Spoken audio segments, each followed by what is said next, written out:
Okay, it is time for my Buddy Reads monthly wrap, talking all the books that I buddy read in the month of September.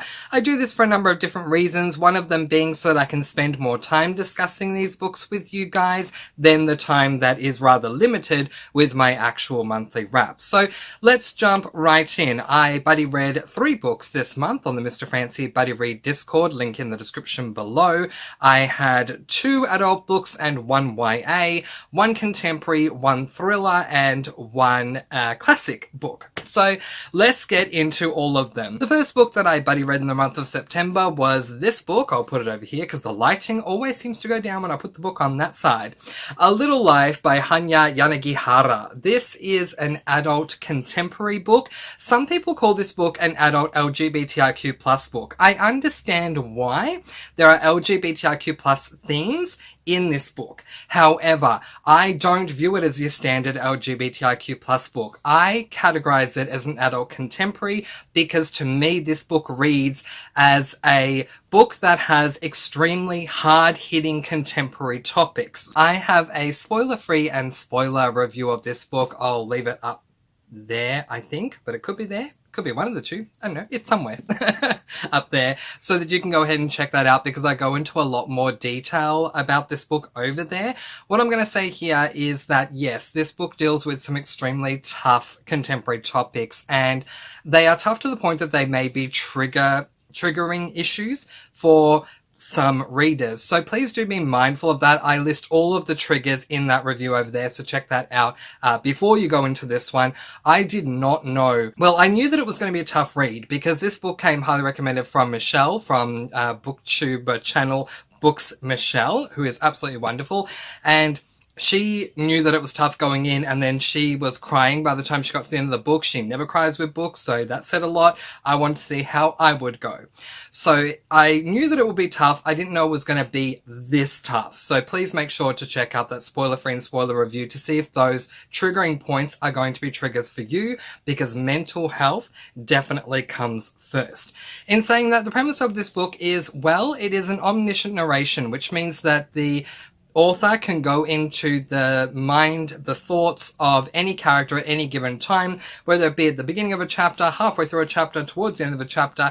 They can change perspectives all the time. But predominantly, we are following a character by the name of Jude, who has had an incredibly tough life. His past has been nothing but extremely tough for him to go through, dealing with a number of different obstacles that have made him into the person that he is today. It is also a dual perspective in that we are dealing with then and now. We follow events that are happening in present day, and we also go back to the past to see certain things play out with Jude. And the more we go along, the more we come to learn about specifically what he went through, and whoa, it was not easy to read. This book had me dealing with a ton of different emotions. I started off feeling a lot of sympathy towards Jude. Then I got to the point where I was getting a little bit annoyed and angry at some character decisions that were being made. Then I got to a point where I was blinded with rage and finally worked out what that meant when something happened that I just did not understand. And then when I got into the second page of the last chapter, I bawled my eyes out. I have never cried so hard and so much over a book that I had to actually go back and read it again. I was crying that much and that loudly. But I do think if you can get through the triggering points, that this is a really important book to read. I think that Hanya Yanagihara did an amazing job, and I ended up giving this book 5 stars because if a book is going to provoke that much emotion out of me for all the right reasons, which this book did, then it deserves all the 5 stars that it can get. So 5 stars from me. I highly recommend it, but again, do check out that spoiler-free and spoiler review for those trigger warnings to see if you would be up for reading this book or if it is going to have a massive impact on you to the point that it's not going to be a good thing. But if you think you can handle it, then I do highly recommend it. 5 stars from me. The second book that I buddy read in the month of September was this book, One of Us Is Next, which is a YA thriller by Karen M. McManus. This book is quoted as being the sequel 2. One of Us is Lying by Karen M. McManus, a book that I read a couple of months ago and gave 5 stars to. I am going to provide an extremely big rebuttal and say, no, this is not book 2 in a series. This is a companion book. I don't understand how we can follow a certain amount of characters in one book and then a completely different set of characters in a second book, and that it is book 2. That doesn't make sense to me. Being a companion book makes sense to me because it's not a sequel, but there is a connection somehow between the two. So, to me, companion seems more right. I don't know why it says sequel because it doesn't read like a sequel to me. It reads like a companion. I will say this though. If you've read One of Us is Lying and you loved that book, then I definitely think you would love this book. So the premise of this book is that we are following 3 different characters. It is a multi-perspective. We follow Maeve, Phoebe, and the new fictional love of my life, Knox, who I call Mr. Noxy, and he is mine, and no one is taking him away from me.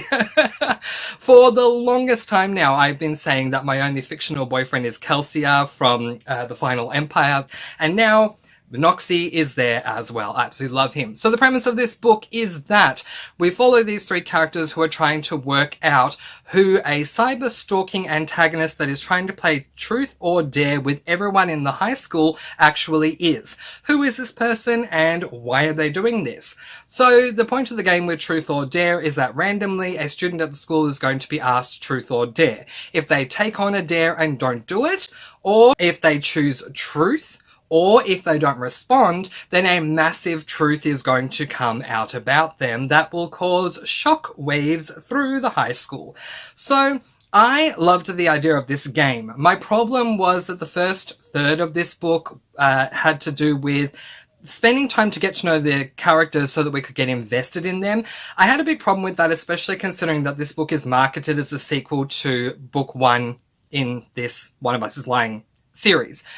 See, the thing is, if we're going into a second book, we should already know the characters, so we shouldn't have to spend time getting to know characters and getting invested in them before the book moves forward. So I had a problem with that. Again, I think this was an issue more with marketing than with the book itself. I think this book should have been marketed as a companion to One of Us is Lying and not the second book in the series to One of Us is Lying.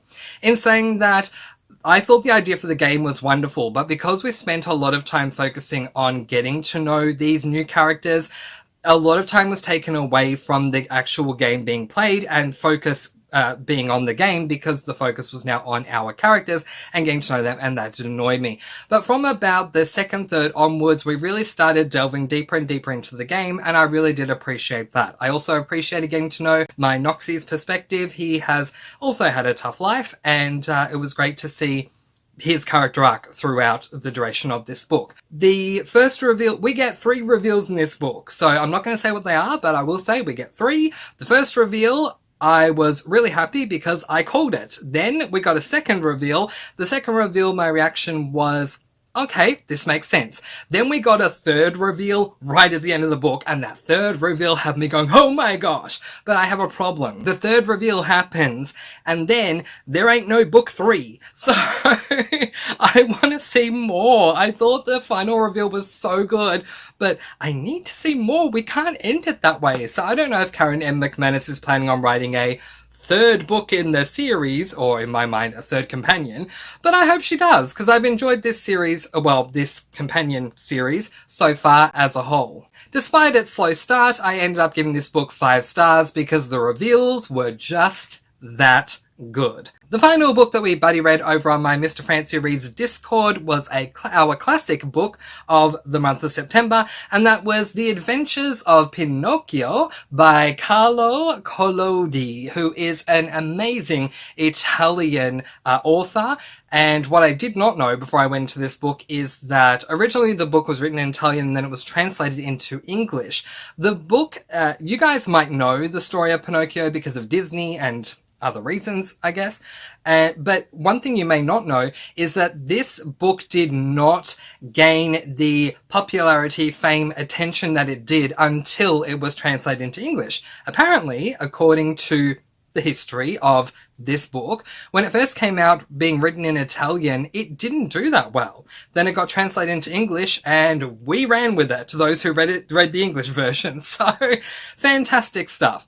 Alright, the basic premise of this book, well, it's an adult classic, by the way. I categorize all of my age ratings to classics as adults because they are mostly tougher to read because they're written in an older day writing style. Now that we've said that, let's move on to the premise. The premise of this book is that we are following a wooden puppet whose name is Pinocchio. Now, Disney kind of did it their way.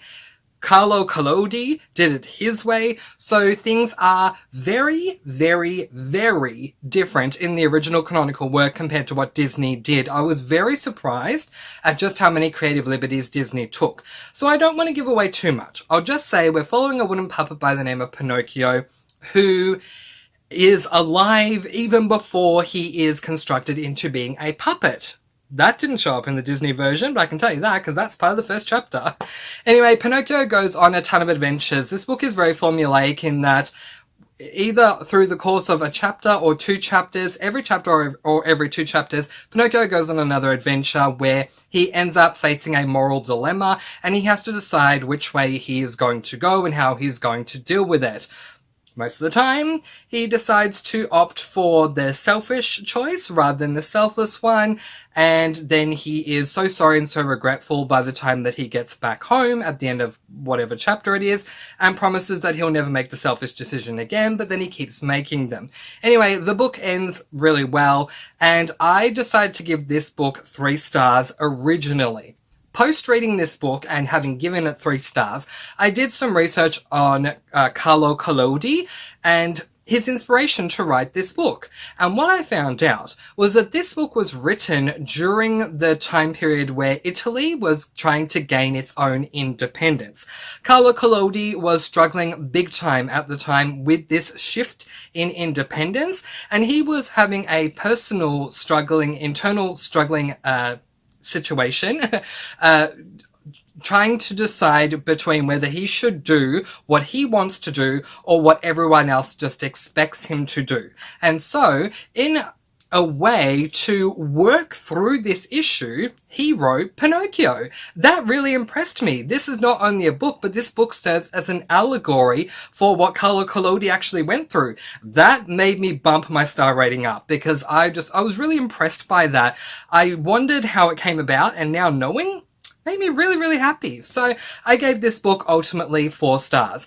Those that I buddy read this book with, we all kind of had the same opinion as far as the story, judging it on its own merits and not talking about Carlo Collodi and everything he went through, just the story, is that it's good, it's not fantastic, but it's not terrible. It's kind of middle of the road. So 3 stars, but when I found out that it's an allegory, I bumped it up to 4 stars. 4 stars from me. And now for everyone's favourite game that we like to call Up, Up, Up, Up, Up. These are the books that I buddy read in the month of September on my Discord.